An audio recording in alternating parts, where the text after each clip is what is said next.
ETF index mutual funds నేర్చుకుని stock మార్కెట్లో రాణించాలనుకుంటున్నారా? వెంటనే ఈ నెంబర్కి కాల్ చేయండి.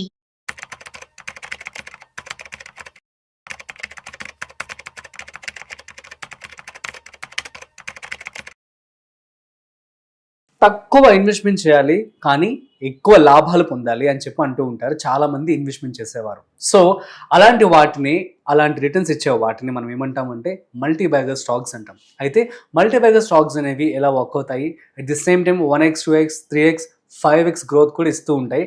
అసలు ఇదంతా ఎలా జరుగుతూ ఉంటుంది, at the same time present మార్కెట్లో ఉన్నటువంటి మల్టీ బ్యాగర్ స్టాక్స్ ఏంటో మనం అడిగి తెలుసుకునే ప్రయత్నం చేద్దాం. అయితే ఇవాళ మనతో ఉన్నారు so certified financial planner Anil Kumar Bachchu గారు. సో హాయ్, హలో, నమస్తే, welcome to business buzz with Rajiv Pasupuleti on Suman TV. So let's start. Hi sir, నమస్తే. నమస్తే Rajiv sir, multi bagger stocks అంటే ఎక్కువ returns 1x 2x and 5x returns ఇస్తాయి. అసలు ఇవి ఎలా వర్క్ అవుతాయి, at the same time present ఏమేమి ఉన్నాయి మార్కెట్లో? సో మల్టీ బ్యాగర్స్ వచ్చేసి జనరల్గా ఏంటంటే అంటే ఎక్కువగా డిస్కవర్ అవ్వలేదు, but still there is a huge market. అంటే వాళ్ళు అవి మంచి గ్రో అవుతున్నాయి. సడన్గా ఇన్వెస్టర్స్ డిస్కవరీ అయ్యింది అనుకోండి, గ్రోత్ అనేది ఎంత ఫాస్ట్ ఉందంటే మల్టిపుల్ టైమ్స్ గ్రో అవ్వచ్చు. సో దీనికి కావాల్సిందంటే కొంచెం ఓపిక, కొంచెం సెలెక్షన్ అండ్ కొంచెం అదృష్టం, మూడు కూడా కావాలి. అందుకోసమే మల్టీ బ్యాగర్స్ ఎప్పుడైనా సరే ఓన్లీ 1-2 మీద కాకుండా ఒక 3-4-5 స్టాక్స్లో డైవర్సిఫై చేసుకొని ఉన్న క్యాపిటల్ని కొంచెం కొంచెం చేయడం వల్ల 1-2 అదృష్టం బాగాలేకపోయినా 3 కానీ 2 వచ్చినా మనకి 5 టైమ్సే కాదు 10-20 టైమ్స్ కూడా అయ్యే అవకాశాలు ఉన్నాయి. బట్ పోర్ట్ఫోలియో డైవర్సిఫై చేసుకోవాలి. సో మరి వేరే స్టాక్స్ కి వీటికి సెక్టర్స్ మళ్ళీ జనరల్ గా బ్రాడ్ పోర్ట్ఫోలియో క్రియేట్ చేసేటప్పుడు ఒక 25-30% ని శాటిలైట్ పోర్ట్ఫోలియో అంటామా. There are core portfolio, there is satellite portfolio. Core is where you build according to నీ రిస్క్ ప్రొఫైల్, స్టెబిలిటీ కోసం. కుడ్ బి ఐడియల్లీ 60-70% ఆఫ్ నీ డబ్బుల్ని నువ్వు కోర్ పోర్ట్ఫోలియో బిల్డ్ చేయమంటావు. అందులో కూడా మీ రిస్క్ ప్రొఫైల్, మీ ఏజ్ని బట్టి గ్రోత్ స్టాక్సా, కొంచెం కన్జర్వేటివా, కొంచెం డివిడెండా అనేది కోర్ పోర్ట్ఫోలియో. బట్ శాటిలైట్ పోర్ట్ఫోలియోకి వచ్చేవరకు ఇట్లాంటి multi baggers, small cap stocks, micro cap స్టాక్స్తో ఫిల్ చేస్తే ఏంటంటే కోర్ విల్ గ్రో 70%. ఈ 30 ఏంటంటే అన్ని కాకపోయినా 1-2 పెరిగినా ఈ మన పోర్ట్ఫోలియోకి మంచి బూస్ట్ ఇస్తుంది అనమాట. సో కోర్ ఎట్ లెట్స్ 14%, 15%లో పెరిగినా ఈ వీటి వల్ల సడన్ గా 20-25 అవ్వచ్చు, ఎందుకంటే వీటి కోర్ నుంచి శాటిలైట్ నుంచి వచ్చే బూస్ట్. సో అందుకే మీరు ఓన్లీ 30-40% ఉన్న వాటికి మాత్రమే ఇట్లాంటి మల్టీ బ్యాగర్స్ కానీ ఇట్లాంటి వాటికి పెట్టాలి. ఆ 30-40లో కూడా డోంట్ మరీ ఒక్క స్టాక్ కాకుండా 3-4 స్టాక్స్లో డివైడ్ చేసుకోండి. కాన్సన్ట్రేషన్ ఈజ్ ఇంపార్టెంట్ వెల్త్ క్రియేషన్కి, డైవర్సిఫికేషన్ ఈజ్ ఇంపార్టెంట్ వెల్త్ ప్రిజర్వేషన్కి. అవును, ఓకే, వెల్త్ ప్రిజర్వ్ చేసి కాన్స్టెంట్గా గ్రో కావాలంటే డైవర్సిఫై చేయాలి. బట్ వెల్త్ మల్టిప్లై కావాలి అనుకుంటే రిస్క్ తీసుకొని కాన్సన్ట్రేట్ చేయాలి పోర్ట్ఫోలియోని, కొన్ని స్టాక్స్లో చేయాలి. అవి మనకు అనుకున్నట్టు పర్ఫామ్ చేస్తే మనం అనుకున్నట్టు రిటర్న్స్ కూడా రావచ్చు అనమాట. సో అందుకోసమే ఈ శాటిలైట్ పోర్ట్ఫోలియోలో మాత్రం కొన్ని స్టాక్స్లో అడిషనల్గా ఎక్కువగా ఒక 3-4 స్టాక్స్లో పెట్టుకోవాలి. అండ్ ఎగ్జాంపుల్స్ చెప్తారా ఏమైనా ప్రెజెంట్ మార్కెట్లో ఉన్నవి? తప్పకుండా. సో దీస్ మల్టీ బ్యాగర్స్ మనం ఎప్పుడైనా సరే చూస్ చేసుకోవాలంటే కొన్ని క్యారెక్టరిస్టిక్ ఫీచర్స్ ఉంటాయి. ఒకటి, percentage of growth year on year కానీ క్వార్టర్ ఆన్ క్వార్టర్ కానీ చాలా హై. అంటే ఆ సెక్టరే అనుకోండి, ఆ సెక్టర్లో కూడా లీడింగ్ అంటే లీడింగ్ ఉంటుంది. At the same time return on equity కూడా ఇంపార్టెంట్. ఓన్లీ గ్రోతే కాదు, ఈక్విటీ మీద కూడా డిపెండెంట్. అంటే గ్రోత్ అట్లా ఉంటేనే ఆ స్టాక్సే మంచిగా పర్ఫామ్ చేసే అవకాశాలు ఉంటాయి అన్నమాట. సో మనము ఎగ్జాంపుల్ కొన్ని స్టాక్స్ తీసుకుందాము ఏవైతే దీన్ని మనం ఈ స్టాక్స్ ఏవైతే చెప్తున్నామో పొటెన్షియల్ ఉన్న మల్టీ బ్యాగర్ ఉన్న stocks. But at the same time investors కానీ ట్రేడర్స్ ఎవరైతే వాచ్ చేస్తున్నారో వాళ్ళ ఓన్ అనాలిసిస్ కూడా కంపల్సరీ చేసుకోవాలి. చేసుకొని మాత్రమే యాడ్ చేయాలి. ఎందుకంటే this is whatever we are మనం చేస్తుందంతా ఎడ్యుకేషన్ పర్పస్ కోసం మాత్రమే ఈ స్టాక్స్ చెప్తున్నాం అనమాట. సో వచ్చేసి ఒకటి E2E నెట్వర్క్స్. సో ఇది ఒక 5,600 కోట్ల మార్కెట్ క్యాప్ ఉన్న company. So revenue percentage per annum growth చూసుకున్న లాస్ట్ 5 yearsకి 45% పర్ యానం గ్రోత్ అవుతుంది. ఇయర్ ఆన్ ఇయర్ 45% రెవెన్యూ పెరుగుతూ ఉంది, which is a wonderful sign. And operating profit కూడా 40% ఇయర్ ఆన్ ఇయర్ 40% CAGRతో పెరుగుతుంది. Profit after tax which is another important thing. ఇవి ఉండడమే కాదు, ప్రాఫిట్ కూడా అంటే నెట్ ఎంత మిగులుతుందో కూడా చూసుకుంటే 48% అనమాట. వన్ ఆఫ్ ద కన్సిస్టెంట్గా ఇంత 3 numbers కన్సిస్టెంట్గా ఉన్నాయి. రిటర్న్ ఆన్ ఈక్విటీ కూడా 29% ఉంది. అండ్ సో వండర్ఫుల్గా ఉంది. అండ్ సో ఇవన్నీ పారామీటర్స్ తీసుకుంటే, అండ్ డెట్ లేదు, 0 debt కంపెనీ. సో ఇవన్నీ చూస్తే ఇది ఒక కుడ్ బి వన్ పొటెన్షియల్ మంచి మల్టీ బ్యాగర్ అయ్యే అవకాశాలు ఉన్నాయి. 3x 5x 10x 100x కూడా తెలియదు, బట్ మంచి స్టాక్. అనుకున్నట్టు మేనేజ్మెంట్ గైడెన్స్ ప్రకారం గోయింగ్ ఫార్వర్డ్ ఇలాగా పర్ఫామ్ చేస్తే మాత్రం మంచి రిటర్న్స్ ఇవ్వచ్చు లాంగ్ టర్మ్కి. అంటే ఇవాళ ఇన్వెస్ట్ చేసి మల్టీ బ్యాగర్స్ ఏంటంటే ఇవాళ చేయగానే 1 monthలో పెరుగుతాయంటే చెప్పలేము. It needs to be discovered ఒకసారి, ఎందుకంటే అన్ని బాగా ఉన్నాయి, అందుకోసమే మనం ఇన్వెస్ట్ చేస్తున్నాం. Just it needs to be discovered అన్నమాట. కొన్ని సెక్టర్స్ ఏమైనా చెప్తారా మరి? ఇంకొన్ని స్టాక్స్ చెప్తాను. ఐసీ మేక్ రిఫ్రిజిరేషన్ అని, సో ఇది కూడా బాగా ఉంది. వీటికి కూడా 33% ఇయర్ ఆన్ ఇయర్ ప్యాట్ ఉంది. మిగిలిన నంబర్స్ కూడా చాలా బాగా ఉన్నాయి. ఈవెన్ ఆర్ఓఐ తీసుకున్నా కానీ నియర్లీ 30% ఉంది.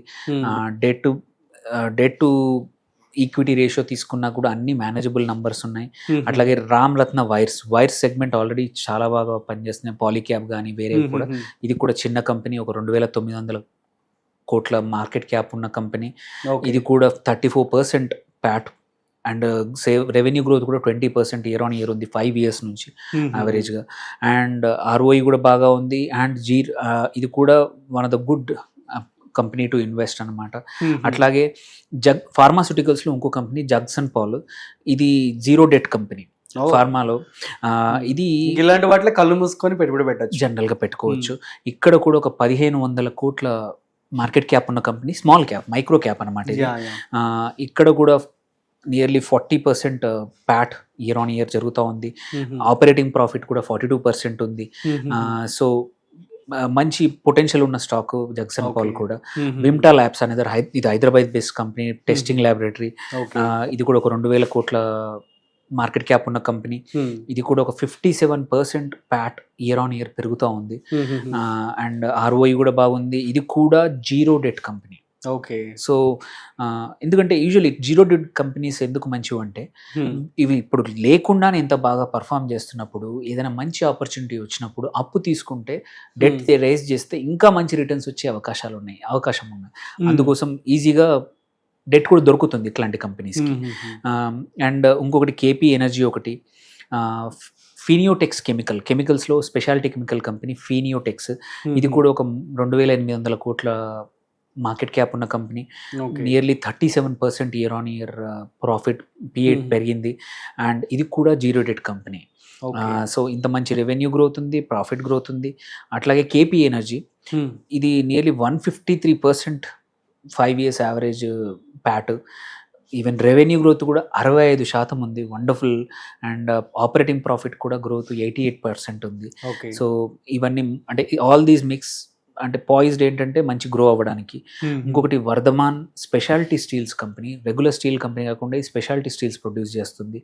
ఇది కూడా ఒక 2,100 కోట్ల మార్కెట్ క్యాప్ ఉన్న కంపెనీ. 52% ప్యాట్ గ్రోత్ ఉంది. డెట్ కూడా మల్టీ బ్యాగర్స్ అన్ని కూడాను స్మాల్ లో ఇంకా స్మాల్ క్యాప్స్ అని చెప్పి యూజువల్లీ అలాగే. ఎప్పుడైనా సరే మనము ఒకరు పొడుగు పెరగాలన్నా, గ్రోత్ పెరగాలనుకోండి, 0 నుంచే స్టార్ట్ అవుతుంది. చిన్న ఉంటేనే పెద్దగా పెరిగే అవకాశాలు ఉంటాయి. ఆల్రెడీ 7 feet ఉన్నది అనుకోండి, వాళ్ళు పెరగాలంటే కష్టం. So it's like then example HDFC bank ఉంది, అంతా స్ప్రెడ్ అయిపోయింది ఇండియా మొత్తం, ఇంకా దానికి స్ప్రెడ్ కావడానికి ఎక్కువ అవకాశం లేదు. అదే ఒక చిన్న రీజనల్ బ్యాంక్ ఉంది, లైక్ JNK బ్యాంక్ ఉంది, అది ఓన్లీ కొన్ని ప్లేసుల్లో అవైలబుల్ ఉంది. It can grow all of India, branches పెంచుకోవచ్చు, ఎగ్జిస్టింగ్ బ్రాంచ్ ఆపరేషన్స్ పెంచుకోవచ్చు. So it has huge head space అనమాట. సో అందుకే మైక్రో అండ్ స్మాల్ క్యాప్లోనే మనకి మల్టీ బ్యాగర్స్ దొరుకుతాయి. వెరీ రేర్లీ మిడ్ క్యాప్లో దొరకచ్చు, బట్ మన లార్జ్ క్యాప్లో ఇంపాసిబుల్. ఎందుకంటే already everybody knows that stock, ప్రతి ఒక్కరు స్టడీ చేస్తున్నారు, వాటి యొక్క ఆర్డర్స్ అందరికీ తెలుసు, వాటి యొక్క ప్లాన్స్ తెలుసు, కెపాసిటీ తెలుసు, మేనేజ్మెంట్ తెలుసు. వెరాజ్ మైక్రో అండ్ స్మాల్ క్యాప్లో ఇవన్నీ తెలియవు. ఎప్పుడైతే కొంచెం బయటపడిందంటే చాలు ఇన్వెస్టర్స్ కొంటా ఉంటారు. అప్పుడే మనకి, అందుకే మనం చూడాల్సిన ఏంటంటే high revenue growth, high profit growth, high మన ఏమంటారు లో డెట్, సేమ్ వే మన ROE చాలా బాగుండాలి.